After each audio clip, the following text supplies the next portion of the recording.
Yemen is entering the 5th year of a devastating conflict. The United Nations considers the humanitarian crisis that's been created by this conflict to be the worst in the world. 80% of the entire civilian population in Yemen requires some form of humanitarian assistance and protection in order to survive. There is no other country in the world where a higher percentage of the population needs our help. Yemen is also the example of probably the most impactful and best Nexus programming globally.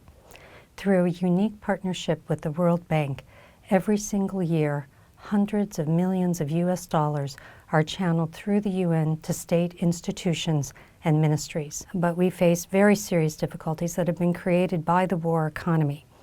In order to fight corruption, we've had to develop a system-wide anti-fraud and corruption strategy.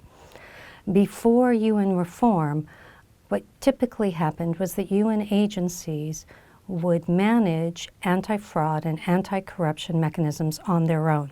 Because of UN reform, we fight it together. That's a concrete example how UN reform has changed the way that the UN is working on the ground in Yemen.